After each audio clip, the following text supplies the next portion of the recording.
കണ്ണഞ്ചേരി പറമ്പിലെ കുറേത്ത് തേങ്ങ പോയി. ഇനി അടുത്ത കളിക്കിപ്പോ എന്താ? പുഴവക്കത്തെ പറമ്പില് 1000 രൂപയുടെ ഇഞ്ചി ഉണ്ട്. ഇഞ്ചിയെങ്കി ഇഞ്ചി.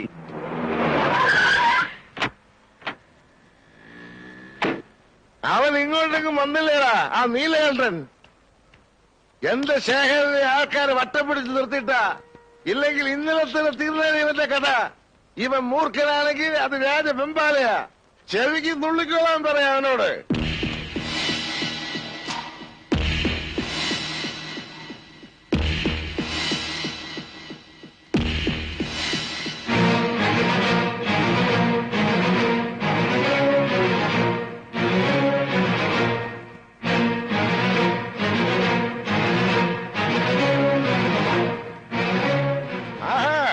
അപ്പൊ നീ ഇവിടെയൊക്കെ ഉണ്ടല്ലേടാ?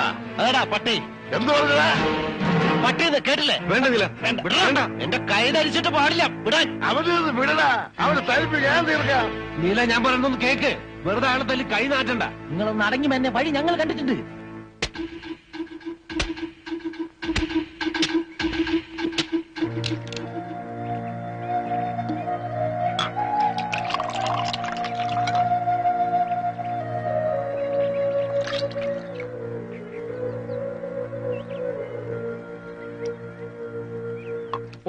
ഒഴിച്ചു കൊടുക്ക്.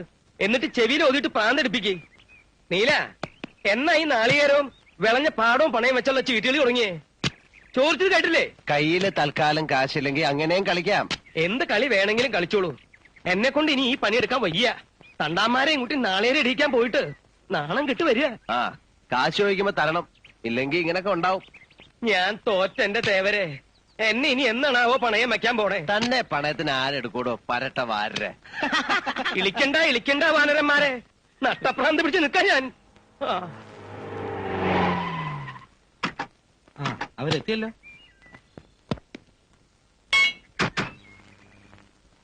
ഇതേതാ ഈ പുതിയ അവതാരം?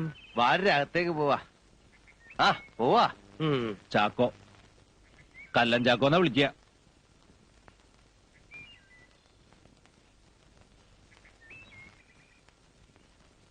എല്ലാം പറഞ്ഞിട്ടുണ്ട്. ചന്ദ്രാലയത്തില് നമ്മുടെ സുഭദ്രാമ്മയുടെ രാത്രി ഒരു വരവുണ്ട് നമ്പ്യാർക്ക്. അവിടുന്ന് പോണ വഴിക്ക് പൂശാന്നാ. ഇയാള് തനിച്ച് മതിയാ? ആളിനെ കാട്ടി തന്നാ മതി. പിന്നെ മുതലാളി പറയണ പോലെ കയ്യോ കാലോ എന്താ കൊണ്ട് എടുക്കാം. വേണ്ട, താൻ അബദ്ധമൊന്നും കാണിക്കണ്ട. 2 പൊട്ടിച്ചാ മാത്രം മതി. മനസ്സിലായില്ലേ? നേരിട്ട് പിടയ്ക്കാൻ അറിയാൻ പാടില്ലാഞ്ഞിട്ടല്ല, അതാ ശീലവും. അതിനുള്ള യോഗ്യത ആ നാറയ്ക്കില്ല. അതുകൊണ്ടാ. പെടാന്ന് പറയുമ്പോ അത്ര മയത്തിലാക്കണ്ട. അതിന്റെ ചൂട് കുറച്ചു ദിവസം നിൽക്കണം. പറഞ്ഞത് എനിക്ക് മനസ്സിലായല്ലോ. കുത്തും മുറിയൊന്നും വേണ്ട.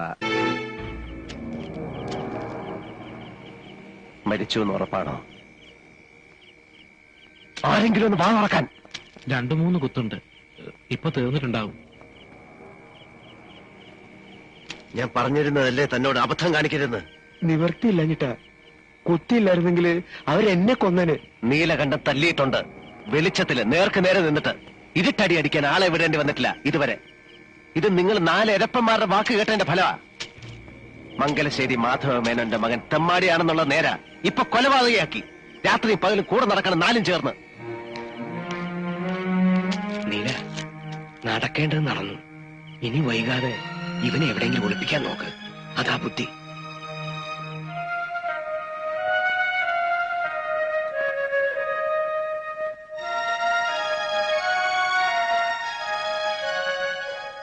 ആള് തെക്കനാന്നാ കേൾവി. സെൻട്രൽ ജയിലിൽ നിന്ന് കഴിഞ്ഞ ദിവസം ഇറങ്ങിയിട്ടുള്ളൂ അത്രേ. ഇനിയിപ്പൊ അകത്തായാൽ തന്നെ കൂടിയ 2-2.5 കൊല്ലം. ഇവർക്കൊക്കെ വലിയ പിടിപാട് കാണില്ലേ മോളില്? പോലീസ് വടക്കോട്ടും തെക്കോട്ടും പറക്കണുണ്ട്. എങ്ങനെ പറഞ്ഞിട്ട് എന്താ രാവണിയാരെ? നീലകണ്ഠൻ പൈസ വാരി എറിയല്ലേ? സ്വന്തം അമ്മാവനെ കൊന്ന സ്ഥിതിക്ക് ശേഖരൻ കയ്യും കെട്ടിയിരിക്കും തോന്നുന്നുണ്ടോ എനിക്ക്?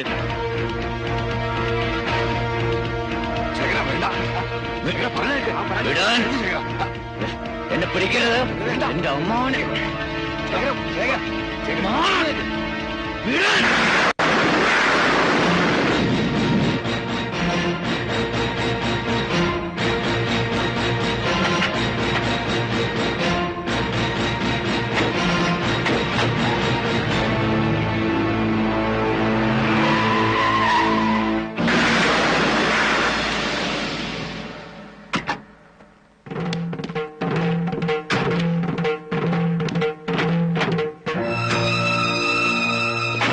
അങ്ങോട്ട് വരികയായിരുന്നു മിസ്റ്റർ ശേഖർ. പാലക്കാട്ടുകാരൻ ഒരു രാഘവനെയാണ് സംശയം. അമ്മാവനുമായിട്ടുള്ള എന്തോ പൂർവ്വ വൈരാഗ്യം. ആളെ ഞങ്ങൾ തപ്പിക്കൊണ്ടിരിക്കുകയാണ്. ശേഖരനൊന്ന് സ്റ്റേഷൻ വരെ വരണം, ചില ഡീറ്റെയിൽസ് കിട്ടാൻ. ഞാൻ വരട്ടെ. എന്നാ നീലകണ്ഠൻ പറഞ്ഞ പോലെ.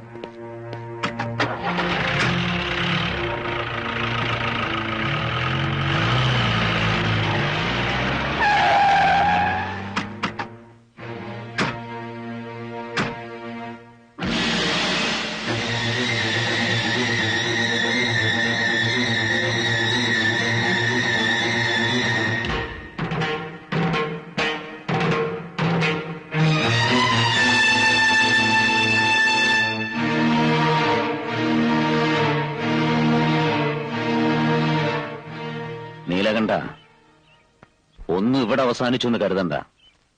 തുടങ്ങണേ ഉള്ളൂ. എനിക്കും ഒരു ദിവസമുണ്ട്. ബാക്കി നമുക്ക് അന്ന് പറയാം. അതിനി അധികം വൈകില്ല. ഓർമ്മ വെച്ചോ.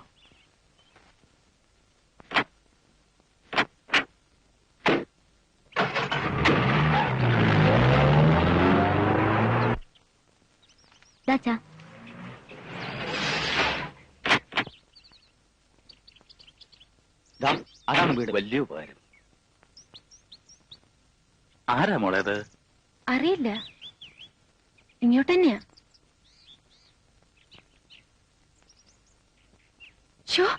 പണിക്കർ സാറ്. ആരാര്? അച്ഛാ, വലിയ പ്രസിദ്ധനായ ഡാൻസറാ, ഡൽഹിയിലുള്ള. ഞാൻ പറഞ്ഞിട്ടില്ലേ? എന്റെ ഈശ്വര. ഭാനുമതി എന്നെ മനസ്സിലായിട്ടുണ്ടാവില്ല. പഠിക്കൽ സാറാണെന്ന് കണ്ടപ്പോഴേ ഞാൻ ഇവളോട്, അല്ല ഇവൾ എന്നോട് പറഞ്ഞു വരിക. തൊന്നെടുത്തോളൂട്ടെ. കലാമണ്ഡലം വരെ വരേണ്ട കാര്യമുണ്ടായിരുന്നു. വൈകുന്നേരം കൊച്ചിയിൽ എത്തണ്ട. അപ്പോ ഞാൻ ഇത്തിരി ധൃതി കാണിച്ചാ തെറ്റിദ്ധരിക്കരുത്. ഞാൻ വന്നത് ഭാനുമതിയെ കുറിച്ച് കൂടുതൽ അറിഞ്ഞിട്ടാ. ഷൺമുഖംപിള്ള ഗുരു അടുത്ത സ്നേഹിതനാ. ഞാൻ ഡൽഹിയിൽ ഒരു വിദ്യാലയം തുടങ്ങാൻ പോകുന്നു. അമേരിക്കയില് ഫോർട്ട് ഫൗണ്ടേഷന്റെ ഗ്രാൻഡിലാ. ഭാനുമതിയെ ഞാൻ അങ്ങോട്ട് ക്ഷണിക്കുന്നു. അവിടെ ക്ലാസ് എടുക്കാം. പിന്നെ ഒരു വഴിക്ക് പഠിത്തവും മുന്നോട്ട് കൊണ്ടുപോവാ. പിന്നെ പ്രോഗ്രാംസ്. എന്താ എന്താ മോളെ? പണിക്കർ സാർ വലിയൊരു കാര്യമല്ലേ പറഞ്ഞിരിക്കുന്നത്. ഞാൻ ഇതുപോലുള്ള ടാലൻസിനെയാണ് അവിടെ ഒരുമിച്ച് ചേർക്കാൻ പോകുന്നത്. പിന്നെ ഞാൻ പറഞ്ഞതിൽ പ്രത്യേകം നോട്ട് ചെയ്യേണ്ടത്, വെറും ഒരു അധ്യാപികയായിട്ടല്ല, സ്വന്തം കഴിവുകൾ വികസിപ്പിക്കാനും പ്രദർശിപ്പിക്കാനുമുള്ള സൗകര്യം ഭാനുമതിക്ക് അവിടെ ഉണ്ടാവും. ഞാൻ ഇറങ്ങാണ്. ബന്ധപ്പെടാം. ചായ കുടിക്കാൻ ചായയോ ഇളനീരോ ഒന്നും വേണ്ട. ഭാഗ്യം ചെയ്ത അച്ഛനാ. മോളുടെ കഴിവുകൾ ലോകം കാണാനിരിക്കുന്നതേ ഉള്ളൂ. വരട്ടെ.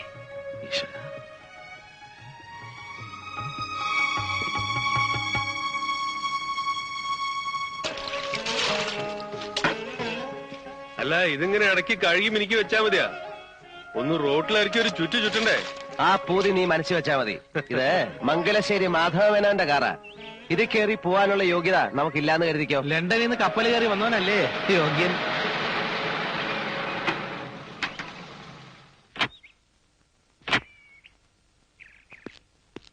ഒന്ന് കാണണമെന്ന് പറഞ്ഞു വന്നതാ. നീലിന് മനസ്സിലായില്ലേ? വീരാൻകുട്ടി, നമ്മുടെ മസ്കറ്റിലുള്ള. എന്താ വിശേഷിച്ച്? ഞാൻ കഴിഞ്ഞ ആഴ്ച വന്നത്. ഓരോ തിരക്ക് കാരണം ഇതുവരെ ഇങ്ങോട്ട് ഇറങ്ങാൻ കഴിഞ്ഞില്ല. സിഗരറ്റ് ഇല്ല, ബീഡിയാ ഇഷ്ടം. അത് വല്ലപ്പോഴും. വന്ന കാര്യം പറഞ്ഞില്ലേ? അത് നിങ്ങൾ ആ മേലെടുത്ത പറമ്പ് എനിക്ക് തരണം. തനിക്ക് തരണം എന്ന് പറഞ്ഞാ മനസ്സിലായില്ല. അല്ല, കൊടുക്കുന്നെങ്കിൽ മറ്റാര് തരുന്നേക്കാൾ 1000 രൂപ കൂടുതൽ ഞാൻ തരാം. എടോ, മംഗലശ്ശേരി മുറ്റത്ത് കയറി വന്ന് വസ്തു വിൽക്കുന്നു എന്ന് ചോദിക്കാനുള്ള ധൈര്യം നിനക്ക്? നിന്റെ വാപ്പ അന്തർവാപ്പിള ഈ പഠിപ്പുരക്ക് ഇപ്പുറം കാലുകുത്തിയിട്ടില്ല. പുഴക്കരപ്പറമ്പിൽ നിന്ന് അയാളെ തേങ്ങ മോഷിച്ചപ്പം ദേ കാണുന്ന പുളിയമ്മാവിന്റെ വേല ഇവിടുത്തെ പണിക്കാരെ പിടിച്ചു കിട്ടിയിട്ട് തല്ലിയത്. നിനക്ക് ഓർമ്മയിലേക്ക് പോയി ചോദിക്കേ. ജീവനോടുണ്ടല്ലോ ഇപ്പോഴും. ഏതോ നാട്ടിൽ പോയി 4 പുത്തനുണ്ടാക്കിയതിന്റെ നെഹളിപ്പ് മംഗലശ്ശേരി നീലാണ്ടനോട് കാണിക്കാ. പോവാൻ. എടാ, നിന്നെ നിന്റെ വാപ്പയെ ഒരുമിച്ച് ചുടാനുള്ളത്ര പണം നീലാണ്ട ഈ കൈ കൂടെ പറത്തിയുണ്ട്. 1000 രൂപ കൂടുതലാരാന്ന്. എന്താണ് നിന്റെ സുഖം? ഞാൻ അപ്പളേ പറഞ്ഞത് അയാളോട് ഇത് ശരിയാവില്ല. അയാളോട് എന്തിനാ ചാടി കയറണത്? കഷ്ണവും മുറിയായിട്ട് വിൽക്കണത് കയറിട്ട് വന്നതാവും. വിൽക്കും, ഇനിയും വിൽക്കും. നീലിനെ തോന്നിയ എന്റെ അച്ഛന്റെ സ്വത്താ വിൽക്കുന്നത്. അത് വാങ്ങിക്കുന്നതിന് വേണം ഒരു യോഗ്യത. മനസ്സിലായോ? കോന്തം വാരിരെ.